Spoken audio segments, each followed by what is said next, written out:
এই কথা আমাকে আগেও বহু মানুষ জিজ্ঞেস করেছেন, এই তোমরা কটা সিট পাবে এবং তুমি কত ভোটে জিতবে, এই দুটোরই না আমার কাছে উত্তর নেই। আমি সেফোলজিস্ট নই, তবে এটুকু আমি বলতে পারি আমাদের মূল চাওয়া ছিল যে মানুষ নিজের ভোটটা নিজে দিক, সেইটা হয়েছে।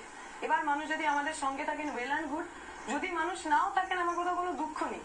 আমরা মনে করি মানুষ আমাদের সঙ্গে রয়েছেন, যে ধরনের উচ্ছ্বাস বেরিয়ে আসার পর এবং যে এলাকায় আমরা রয়েছি সেই এলাকায় না গত পঞ্চায়েত নির্বাচনে আমরা 10% জায়গায় এজেন্ট দিতে পারিনি। সেখানে 70% এলাকায় মানুষজন বসেছেন, মার খেয়েছেন, এজেন্টের জামা কাপড় ছিঁড়ে দিয়েছে, ঘড়ি ভেঙে দিয়েছে, ফোন ভেঙে দিয়েছেন, সে আবার সেই বুথে আর মানে এজেন্ট হয়ে বসতে গেছেন, 150 জন মিলে বুথ জ্যাম করেছেন, একজন একা এজেন্ট বসে রয়েছেন। এইগুলো বোধহয় এমনি এমনি হয় না। এইগুলো বোধহয় ওই যে তুমি বললে লক্ষ্মীর ভান্ডারের চাওয়া, এইগুলো বোধহয় কোনো কোনো স্বার্থ থেকে হয় না। এইগুলোর জন্য একটা ভালোবাসা দরকার, একটা পার্টিকুলার রাজনীতির প্রতি অদ্ভুত ডেডিকেশন দরকার। I am very confident, not because I am going to win. আমি খুব আত্মবিশ্বাসী, কারণ আমার সঙ্গে যে কমরেড আমার কাঁধে কাঁধ মিলিয়ে লড়লেন তারা কমরেড, তাদের হারাবার কিচ্ছু নেই।